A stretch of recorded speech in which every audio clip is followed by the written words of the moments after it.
నమస్తే. రాష్ట్ర వ్యాప్తంగా కూడా ఎన్నికల వేడి మొదలైంది. ఇప్పటికే అధికార పార్టీ ప్రతిపక్ష నేతలు ఒకరికి ఒకరు సవాళ్ళు ప్రతి సవాలు విసురుకుంటున్నటువంటి నేపథ్యము. మరోవైపేమో బీజేపీ ఖచ్చితంగా మేము ముస్లిం రిజర్వేషన్లను బరాబర్ ఎత్తివేస్తామనేటువంటి స్టేట్మెంట్ చేస్తూ ఉంది. సో మాట్లాడదాం. ఇప్పటికే కాంగ్రెస్ పార్టీ జాతీయ మేనిఫెస్టోను విడుదల చేసింది.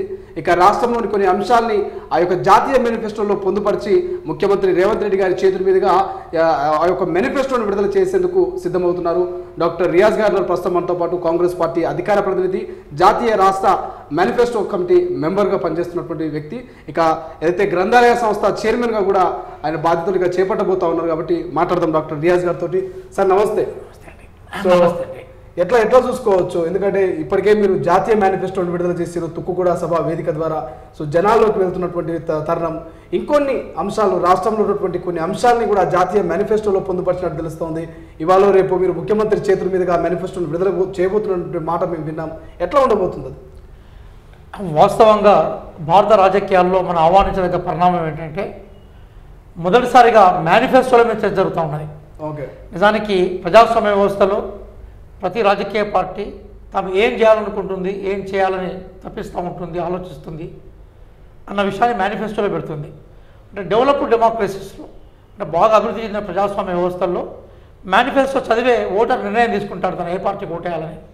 భారతదేశంలో ఇంకా ఆ స్థాయికి మన ఆలోచన విధానం ఎదగలేదు. కానీ ఈసారి మాత్రం మొట్టమొదటిసారిగా మేనిఫెస్టోల మీద చర్చ జరుగుతూ ఉన్నది.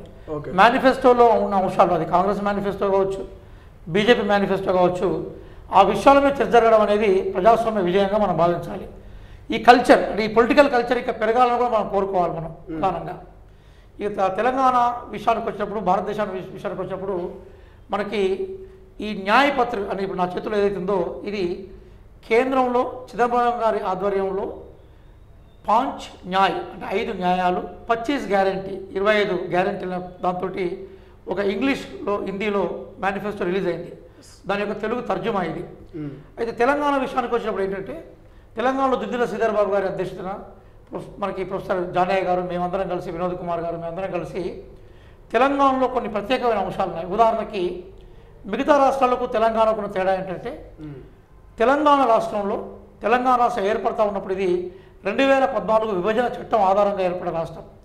ఆ విభజన చట్టంలో కొన్ని హామీలను అప్పుడు కేంద్రంలో ఉన్న యూపీఏ 2 ఇచ్చింది. వాటిని మేము ప్రత్యేకంగా మళ్ళీ పొందుపరిచాం. అలాగే తెలంగాణ రాష్ట్ర ప్రయోజనాలు భిన్నంగా ఉంటాయి. అలాగే ఒకవేళ ఇండియా అధికారంలోకి వస్తే తెలంగాణకి ఏం చేస్తారనే విషయం మీద కూడా ప్రజలు అడుగుతూ ఉంటారు. ఎందుకంటే కేంద్రంలో లోక్సభ ఎన్నికలు కాబట్టి. కాబట్టి తెలంగాణ రాష్ట్ర అభివృద్ధి కోసం ఇండియా అధికారంలోకి వస్తే ఏం చేయబోతుందన్న విషయాన్ని మేము కొన్ని సూచనల రూపంలో కేంద్ర మేనిఫెస్టో అనుమతితోటి ఇక్కడ శ్రీధర్ బాబు గారి ఆధ్వర్యంలో మేము రూపొందించాము. ఆ పత్రం సీఎం రేవంత్ రెడ్డి గారు రిలీజ్ చేయబోతూ ఉన్నారు. అంటే ఒకవైపు ఈ న్యాయపత్రం ఉనికిలో ఉంటుంది. ఇందులో ఇంతకుముందు నేను చెప్పినట్టుగా 5 న్యాయ్ 25 గ్యారెంటీ ఉంటుంది. దీంతోపాటుగా తెలంగాణ రాష్ట్రానికి మా ప్రభుత్వం, అంటే ఇండియా ప్రభుత్వం రేపు ఏం చేయబోతున్న విషయాన్ని చాలా క్లియర్గా మేము ఇండికేట్ చేయబోతున్నాం. ఎస్, దాంతోపాటు మీరు అన్నట్టుగా నిజంగానే మేనిఫెస్టోలో వారు నడుస్తుందని కూడా ఒక రకంగా చెప్పుకోవచ్చు. వైపు బీజేపీ మోడీయే గ్యారంటీ అంటున్నారు, మీరేమో 6 గ్యారంటీలతోటి, ఏదైతే 13 హామీలతోటి మీరు తెలంగాణ వ్యాప్తంగా అధికారంలోకి వచ్చి ఇప్పుడు 5 గ్యారంటీలు 5 హామీలు అంటున్నారు.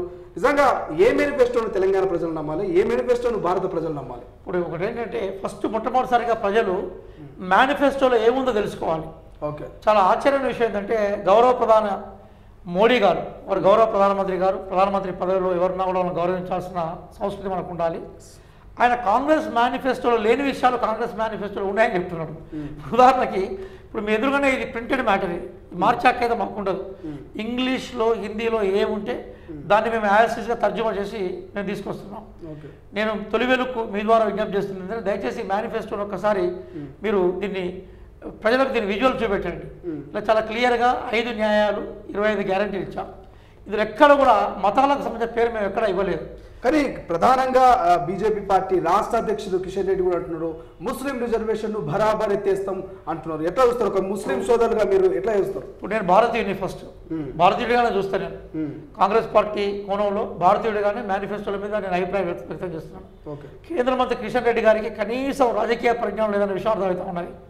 ఇప్పుడు బీసీ అంటే మనకు భారతదేశంలో బాగా గుర్తుపెట్టుకోండి, scheduled caste, scheduled tribes reservation భారత రాజ్యాంగం వాగ్దానం చేసింది. ఎస్సీ ఎస్టీ రిజర్వేషన్లు భారత రాజ్యాంగం ఇస్తుంది. ఓబీసీ రిజర్వేషన్ల విషయానికి వస్తే ఏమైందంటే బీసీ రిజర్వేషన్ ప్రధానంగా ఈ బీసీ రిజర్వేషన్ రాష్ట్రాల పరిధిలో ఉంటాయి. ఏ రాష్ట్రం ఆ రాష్ట్రంలో ఒక ప్రత్యేకమైన కమిషన్ ఏర్పాటు చేసి ఇస్తుంది. మన దగ్గర కూడా సుబ్రహ్మణ్యం కమిటీని రాజశేఖర రెడ్డి గారి పీరియడ్లో వేసినప్పుడు ఈ రాష్ట్రంలో ముస్లింల సమాజంలో ముస్లింలలో కూడా వెనకబడి తరగతులు ఎవరుతుంది. ఎందుకంటే వెనకబడి తరగతిలో మాత్రం రిజర్వేషన్ ఇస్తారు. భారతదేశంలో రిజర్వేషన్ అనేది మత ప్రాతిపదిక ఉండదు, వెనకబడి తరం ప్రాతిపదిక మీద ఉంటుంది. ఎక్కడ కూడా మీరు భారత రాజ్యాంగం చదివితే there is no backward caste అనే పదం ఎక్కడ కనిపించదు. There is a word that is backward class అనే పదం ఉంటుంది. అంటే వెనకబడ్డ తరగతులు, వెనకబడిన వర్గాలు. కాబట్టి ఏ తరగతులు వెనకబడిన సమాజంలో ఉన్నాయో ఆ వెనకబడిన తరగతిలో ఉండే వాళ్ళని ఐడెంటిఫై చేసి ఇచ్చారు. కాబట్టి ముస్లిం సమాజంగా మనం చూసే ఒక సమాజంలో అనేక వెనకబడ్డ వర్గాలు ఉన్నాయి. అందులో మీకు కటింగ్ చేసే వాళ్ళు ఉంటారు, అందులో దోబి అంటే మనకు బట్టలు తికే వాళ్ళు ఉంటారు, అందులో మనకి పాములు పట్టే వాళ్ళు ఉంటారు, అందులో ఫకీరులు ఉంటారు, అందులో వ్యవసాయం చేసే వాళ్ళు ఉంటారు, అందులో సామాజిక వివక్షత గురైన వాళ్ళు ఉంటారు. కాబట్టి ఏ ప్రాతిపదిక మీద అయితే రిజర్వేషన్ ఇచ్చారో అదే ప్రాతిపదిక వీళ్ళకి ఇచ్చారు. కానీ రియాజ్ గారు ప్రధానంగా బీసీలకు అన్యాయం జరుగుతున్నది, రిజర్వేషన్లు ఎత్తివేయాలన్నటువంటి కాన్సెప్ట్ కనబడుతున్నది బీజేపీ నాయకులు. ఎస్ అంటే బీజేపీ మీరు మంచి పాయింట్ ఐడెంటిఫై చేస్తారు. బీజేపీ వాళ్ళు మొదటి నుంచి కూడా రిజర్వేషన్ల వ్యతిరేకమే. నేను కాకతీయ యూనివర్సిటీలో చదువుతూ ఉన్నప్పుడు మండల కమిషన్ సంబంధించి ఆందోళన జరిగింది. జైన్ అనే ఒక బీజేపీ ఎంపీ మండల కమిషన్ని ఎత్తివేయాలని చెప్పేసి మొట్టమొదటిసారిగా దీక్ష కూర్చున్నది జైన్. అప్పుడు అరుణ్ శౌరి అనే ఒక మంత్రి ఉండేవాడు. ఆయన అప్పుడు ఒక పెద్ద ప్రముఖ పత్రికలో పనిచేసేవాడు. రిజర్వేషన్ల వ్యతిరేకంగా అనేక ఆర్టికల్స్ రాస్తే ఇప్పటికీ ఆ రికార్డులో ఉన్నాయి మనకు. అసలు బీజేపీ పాలసీనే రిజర్వేషన్ల వ్యతిరేక పాలసీ. కాబట్టి రిజర్వేషన్లు అంటే ఏంటి? ఏ సమాజంలోనైతే ఒక సమాజంలో అందరూ సామాజికంగా సమన్యాయంలో లేనప్పుడు సామాజికంగా వెనుకబడి ఉన్న వాళ్ళను తీసుకొచ్చి సమన్యాయం ఇచ్చే ప్రయత్నం. ఇది భారత రాజ్యాంగ ప్రవేశికలే ఉంది కదా. భారత రాజ్యాంగ ప్రవేశిక ఏం చెప్తుంది? There is a political guarantee, there is a economic guarantee, there is a social guarantee. అంటే సామాజిక న్యాయము, ఆర్థిక న్యాయము, రాజకీయ న్యాయము అని చెప్తుంది. రాజకీయ న్యాయం కోసం ఓటు హక్కు అందరికి ఇచ్చడం కదా, ఆర్థిక న్యాయం కోసం ధనవంతుల మీద పనులు వేస్తున్నాం కదా. సామాజిక న్యాయం ఇవ్వడం అంటే ఏంటి? 3 పూట్ల తిన్నవాడుతో 3 రోజులు తినని వాడు ఇద్దరిని కాంపిటీషన్ పెడితే 3 పూటలు తిన్నవాడు రన్నింగ్ రేస్ గెలుస్తాడు. కాబట్టి వీడికి ఆ ప్రత్యేకమైన అవకాశాలు వేయడమే. మళ్ళీ ఇంకో విషయం గుర్తుపెట్టుకోండి శ్రీశైలం గారు మీరు, అదేంటంటే రిజర్వేషన్లు అంటే ఎవరో ఇచ్చిన భిక్ష కాదు. మళ్ళీ చెప్తున్నాను, 3000 సంవత్సరాల నుంచి ఏ వర్గాలు ఏ కులాలు అయితే తమ హక్కులను కోల్పోయినారో 3000 సంవత్సరాల నుంచి ఈ దేశంలో కొన్ని వర్గాలకి కొన్ని కులాలకి బడికిపోయే అవకాశం లేదు, సంపదలో అవకాశం లేదు. 3000 సంవత్సరాల నుంచి ఏ వర్గాలైతే సామాజిక వివక్షత గురవుతున్నారో ఆ వర్గాలకు వాళ్ళు కోల్పోయిన హక్కులని మళ్ళీ తిరిగి ఇవ్వడమే రిజర్వేషన్. కాబట్టి ఇది ఎవరైతే భిక్ష కాదు.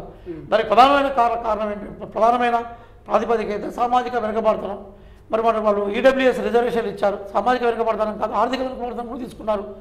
ఆ టైంలో ముస్లిం సముదాయంలో చాలా వర్గాలు వెనుకబడి ఉన్నాయి, సామాజిక వివక్షత గురవుతున్నాయి. వాళ్ళని ఆ కోణంలోనే కమిషన్ వేసి, అది బీసీ కమిషనే.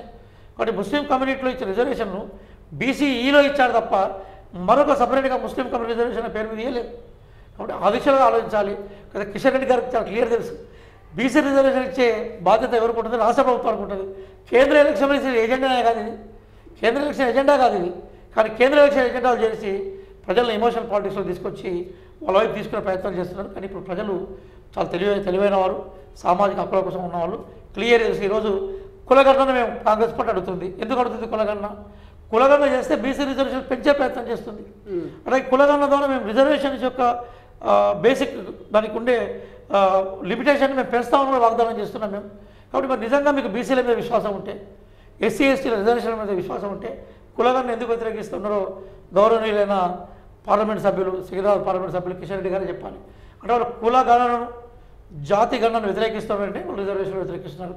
కాబట్టి అది రిజర్వేషన్ల వ్యతిరేక పార్టీ, అది రిజర్వేషన్ల పార్టీ. ఎస్, ఇక రాష్ట్ర రాజకీయ విషయాలకు వస్తే నిన్న మనం చూస్తున్నాం, మాజీ మంత్రి హరీష్ రావు గారు రాజీనామా లేఖను తీసుకొని గన్ పార్క్ దగ్గరకు వచ్చారు. సవాలుకు ప్రతి సవాలు ఇచ్చినటువంటి సందర్భం ఎట్లా చూస్తారు మీరు? దాన్ని ఎట్లా స్వీకరిస్తారు? 15 ఆగస్టు లోపల రుణమాఫీ అవుతుందా? సాధ్యం అవుతుందా? ఒక్కటి శ్రీశైలం గారు, పదవి లేకుంటే 60 నిమిషాలు నేను బతకలేని వ్యక్తి హరీష్ రావు. ఆ రోజు వీళ్ళు రాజశేఖర రెడ్డి గారు మొదటి టర్మ్లో టీఆర్ఎస్కి 6 మంత్రులకు అవకాశం అయినప్పుడు ఎమ్మెల్యే కాకుండానే మంత్రి అయిన వ్యక్తి హరీష్ రావు. మళ్ళీ చెప్తున్నాను, ఎమ్మెల్యే కాకుండా మంత్రి అయిన వ్యక్తి హరీష్ రావు. అంటే పదవి పట్ల ఎంత వ్యామోహం ఉంటుందో చూసుకోవాలి.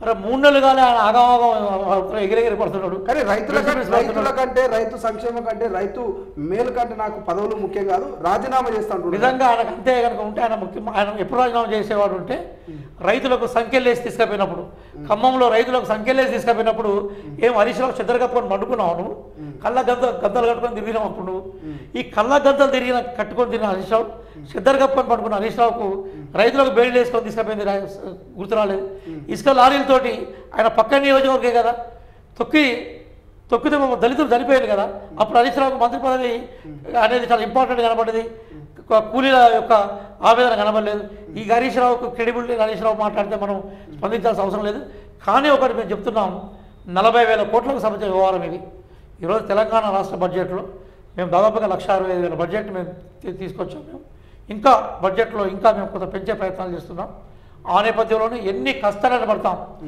మేము రైతులు రుణమాఫీ చేస్తాం అది ఆగస్టు 15 చెప్తాం హరీష్ రావు రాజీనామా లేఖలోనే ఎన్ని అచ్చతప్పులు ఉన్నాయో ఎంత భావదారిద్ర్యం ఉందో ఎన్ని తప్పించుకునే దూరాలు ఉన్నాయో ఒక రాజనీతి శాస్త్ర గోల్డ్ మెడలిస్ట్గా నేను చూశాను అన్ని తప్పులే అండి అన్ని తప్పించుకునే దూరాలు మీరు చూసినా రైతులు రుణమాఫీ అనలేదు అన్న ఇంకొక 5-6 పెట్టిండు మాట్లాడినప్పుడు రైతులు రుణమాఫీ అన్నాడు ఇప్పుడు ఏదో పెట్టిండు అధికారం లేకుండా బతికిన హరీష్ రావు మాట మార్చిరనుకోవచ్చా అన్న మీరు అన్నట్టుగా మొదటగా 2 లక్షల రుణమాఫీ అన్నటువంటి అంశాలు తెర మీద తెచ్చిండు హరీష్ రావు గారు తర్వాత మీరు ఇచ్చిన 6 గ్యారెంటీలు 13 అంశాలు ఏవైతున్నాయి అవి కూడా మాఫీ చేసినప్పుడే మళ్ళీ రాజీనామా అనేటువంటి అంశాలు తెర మీద తీసుకొస్తున్నాడు ఎట్లా చూడొచ్చు ఇప్పుడు మీరు కొన్ని చూడండి శ్రీశైలం గారు మనకు కొన్ని ప్రైవేట్ కంపెనీలు కార్పొరేషన్ కంపెనీలు ఏదో అద్భుతంగా ప్రకటన చేస్తాయి కింద చిన్నగా ఉంటుంది మన కనబడిన అక్షరాల్లో షరతులు వర్తిస్తాయి ఇప్పుడు హరీష్ రావు రాజీనామా లేక కూడా షరతులే వర్తిస్తాయి హరీష్ రావు కనుక చిత్తశుద్ధి ఉంటే రుణమాఫీ మీదే రాజీనామాకు సిద్ధపడవాను కొట్టి అవతల వారేస్తాం మేము రుణమాఫీ చేసి హరీష్ రావును క్లోజ్ చేస్తాం మేము కానీ ఆయన దానికి 5-6 రింకులు పెట్టిండు కింద చిన్నగా అందరికి కనబడని షరతులు వర్తిస్తాయి ఉన్నాయి అదే హరీష్ రావు యొక్క చిత్తశుద్ధిని చాటిపేస్తున్నాయి పదవి లేకుండా 6 నిమిషం బతకలేని హరీష్ రావు గురించి ఇంతకన్నా చర్చ చేయడం అనేది నా ఉద్దేశంలో మన సమయాన్ని వ్యర్థం చేస్తున్న వాళ్ళకి లెక్క ఇక మాజీ ముఖ్యమంత్రి కేసీఆర్ విషయానికి వస్తే బయటకు వచ్చిండు మొన్నదాకా పొలం బాట అన్నాడు మొన్న బస్సు యాత్ర అంటున్నాడు సో 12 సీట్లు ఇస్తే కేంద్ర రాష్ట్ర ప్రభుత్వాల మెడలు ఉంచుతా ప్రతిపక్షంలో ఉండి ప్రజలకు న్యాయం చేస్తా అవసరమైతే ఏడాదిన్నరలో అధికారంలోకి వస్తా అంటున్నారు ఎట్లా చూస్తారు ఇప్పుడు ఒకప్పుడు ఆయన పల్లె బాట అన్నాడు తర్వాత బస్తీ బాట అన్నాడు పొలం బాట అన్నాడు అన్ని బాటలు వదిలిపెట్టి టీవీ బాట అంటున్నాడు ఆ టీవీ బాటలో కూడా ఆయన సెలెక్టెడ్ టీవీకి మొత్తం ఇంటర్వ్యూ ఇచ్చాడు మిగతా టీవీలకు వేయలేదు క్లియర్గా అర్థమవుతుందంటే పాపం ఒకప్పుడు కేసీఆర్ మాట్లాడినప్పుడు నాలాంటి ఉద్యమకారుల రోమాలు నిక్కబడుచుకునేదండి చాలా ఎన్ని గంటలు మాట్లాడినా కూడా మేము చాలా శ్రద్ధగా వినేవాళ్ళం మేము ఆ మాటల్లో పటుత్వం ఆ మాటల్లో గంభీరత ఉందని మేము అనుకునే వాళ్ళం ఇప్పుడు మాత్రం నేను నిజంగా చెప్తున్నాను తుపాకీ రాముడు మన ఇంటి ముందు వచ్చి మాట్లాడితే గెట్లా ఉందో గట్లే అనిపిస్తూ ఉన్నది ఎందుకోసం అంటే ఒక మనిషి పట్ల క్రెడిబిలిటీ పోయిన తర్వాత విశ్వసనీయత పోయిన తర్వాత ఆ మాటలు మనకు హాస్యాస్పదంగా కనపడతాయి కేసీఆర్ ఈజ్ అవుట్డేటెడ్ లీడర్ ఆయన మాటలలో అన్ని అబద్ధాలే అన్నీ భ్రమలే అన్ని అభూత కల్పనలే ఎందుకంటే 10 సంవత్సరాల టైంలో ఆయన ఏదన్నా గొప్ప పని చేస్తుంటే ప్రజలు విశ్వాసంలో పెట్టుకునేవాళ్ళు కళ్ళమ్మగట్టే కాళేశ్వరం కుంగిపోయింది కదా ఇంకో విషయం కూడా నేను చెప్తున్నాను ఎప్పుడైతే తెలంగాణ అనే పదాన్ని ఆయన వాడటానికి సిద్ధపడలేదు ఏ తెలంగాణ ఉద్యమ పునాదుల మీద పార్టీ ఏర్పడితే దాన్ని పిఆర్ఎస్గా మార్చాడో అప్పుడే తెలంగాణ ప్రజలతో ఆయన కూడా ఎమోషనల్ అటాచ్మెంట్ పోయింది ఇప్పుడు ఆయన ఎంత ఎమోషనల్గా మార్చినా డొమ్మరగడ్డలు వేసినా మనకి బేసికల్గా దొరికినా ఉరికినా ఎవరు కూడా స్పందించే అవకాశం లేదు ఎందుకంటే ఆయన తెలంగాణ ప్రజలతో ఉన్న ఎమోషన్ అటాచ్మెంట్ ఆయన కట్ చేసుకున్నాడు ఉద్యమకారులకు ప్రాధాన్యత లేదు ఉద్యమంలో పాల్గొన్న వాళ్ళని ఎమ్మెల్యేలే చేయలేదు మొత్తం ఆయన ఒక దశలో హైదరాబాద్ ఎలక్షన్లో ఆయన కొడుకు కేటీఆర్ ఏమనంటే టీఆర్ఎస్ అంటే తెలుగు రాష్ట్ర సమితిని ఆయనే ప్రకటించుకున్నాడు తెలంగాణను ఉచ్చరించేందుకు కూడా సిద్ధపడాలి వాళ్ళతోటి ఈరోజు మళ్ళా లేచి డొమ్మరగడ్డ లేచి నేను తెలంగాణ నేనే ఛాంపియన్ దొరుకుతా అంటే ఉరుకు నీ వెనక మేము ఉరకడానికి సిద్ధంగానే ఉన్నారు ఇప్పుడు ఆయన ఉరకడానికి కూడా సిద్ధంగా లేడు టీవీలను పట్టుకొని ఏదో 1-2 టీవీలు ఆయనకు బాకాలు కాకాలు ఆయన భాషలో చెప్పాలంటే బాకాలు కాకాలే ఉదే టీవీలో పోయి ఇంటర్వ్యూ ఇచ్చే ప్రయత్నం చేస్తున్నాడు ఈజ్ అవుట్డేటెడ్ పొలిటీషియన్ అట్లాగే ఆయన ఎక్స్పైర్డ్ మెడిషన్ ఆయన గురించి మనం నవ్వుకుంటూ చూడాలి ఒక స్థానంలో కూడా గెలిచే అవకాశాలు లేవు వాళ్ళకి కాంగ్రెస్ పార్టీ ఎన్ని స్థానాలు గెలిచే అవకాశం ఉంది నమ్మకం ఉన్నదా మీరు 14 అంటారు మీ ముఖ్యమంత్రి గారు 14 సాధ్యమైతాయా ఇప్పుడు శ్రీశైలం గారు మిగతా వాళ్ళకు నాకు తేడా ఉంది సార్ నేను గ్రౌండ్లో పోయి పనిచేస్తాను నేను ఒక ఉపాధ్యాయుడిగా 20 ఏళ్ళు ఈ ఫీల్డ్లో ఉన్నా నేను గర్వంగా చెప్తున్నా ప్రతి ఊళ్ళో నా దగ్గర చదువుకున్న స్టూడెంట్స్ ఉన్నారు నా వీడియోస్ నా క్లాస్ విన్న వాళ్ళు నేను నిరంతరం వాళ్ళతో కలిసి మాట్లాడుతుంటా వాళ్ళు పిలిస్తే పోతుంటా చిన్న చిన్న ఛాయ్ దుకాణాల దగ్గర కూర్చొని మాట్లాడుతుంటా రోడ్డు మీద పోతున్నప్పుడు పండ్లు కొనుక్కునే దగ్గర మాట్లాడుతుంటా ఖచ్చితంగా 14 కన్నా ఎక్కువనే గెలుస్తామో అనిపిస్తాను నాకు మొన్నటిదాకా నేను కూడా ఒక 10 క్రాస్ అవుతాం అనుకున్నా, కానీ ఇప్పుడు ప్రజల్లోకి పోయింది. ఎందుకోసం అంటే చాలా వెరీ సింపుల్ చెప్తున్నాను. బీజేపీకి ఉన్న ప్రధానమైన బలహీనత ఏంటంటే అది అర్బన్ బేస్డ్ పార్టీ మాత్రమే. మన క్యాడర్ లేకుండా ఎప్పుడైనా ఏ రాజకీయ పార్టీకైనా కూడా ఓటర్ను బూతులోకి ఎవరైతే తీసుకొస్తారో ఆ పార్టీ ఓట్లు వేయించుకొని గెలుస్తుందండి. బీజేపీకి అంత సీన్ లేదు ఇక్కడ. బీజేపీ తెలంగాణ సాయుధ పోరాటంలో లేదు. బీజేపీ ఇక్కడ ప్రజలు బాగా ఆవేదన చెందామన్నప్పుడు వచ్చింది లేదు. విభజన చట్టంలోనూ ఒక్క హామీని నెరవేర్చలేదు వాళ్ళు. ఒక ఓటు 2 రాష్ట్రాల నినాదం కాకినాడలో చేస్తే దానికి కట్టుబడి ఉండలేదు. ఇక్కడ తెలంగాణ తర్వాత ప్రధానమంత్రి గారు, గౌరవ ప్రధానమంత్రి గారు ఏమన్నారు, తల్లిని చంపి బిడ్డను బతికించారని చెప్పేసి తెలంగాణ రాష్ట్ర ఏర్పాటుని ఆయన ఆహ్వానించలేదు. కాబట్టి బీజేపీకి స్కోప్ లేదు. గ్రామీణ ప్రాంతాల్లో వాళ్ళకి నిర్మాణాలు లేవు. అంతో ఇంతో బీఆర్ఎస్కు ఉన్న నిర్మాణం. కాబట్టి మా తర్వాత ఓట్ల విషయానికి వచ్చినప్పుడు కాంగ్రెస్ తర్వాత చాలా దూరంలో బీఆర్ఎస్ ఉండే అవకాశం ఉంటుంది. బీజేపీని ఇది వాళ్ళు కృత్రిమంగా హైప్ క్రియేట్ చేసే ప్రయత్నంలో ఉన్నారు తప్ప సీట్ల పరంగా వాళ్ళు పెద్దగా సక్సెస్ అవుతారని నేను అనుకున్నాను. Thank you so much. ఇది డాక్టర్ రియాజ్ గారు అయితే స్పష్టంగా చెప్తున్నారు. సో రానున్న రోజుల్లో ఖచ్చితంగా 14 అంతకు మించి సీట్లను మేము సొంతం చేసుకుంటాం. సో కాంగ్రెస్ పార్టీ బలంగా ప్రజల్లోకి వెళ్తుంది. ప్రజలు విశ్వసిస్తున్నారు, మా మేనిఫెస్టోను కూడా నమ్ముతున్నారు, స్వాగతిస్తున్నటువంటి రీతిలో ఆయన చెప్తున్నటువంటి పరిస్థితి. సో చూద్దాం ఏం జరగబోతుంది. అటు ఢిల్లీ ప్రజలు, ఇటు గల్లీ ప్రజలు ఎవరిని ఎన్నుకోబోతున్నారు, ఏ తీర్పు ఇవ్వబోతున్నారు అనేది మరికొద్ది రోజులు వెయిట్ చేయాల్సిందే. కెమెరా పర్సన్ అజయ్తో శ్రీశైలం, తొలి వెలుగు, హైదరాబాద్.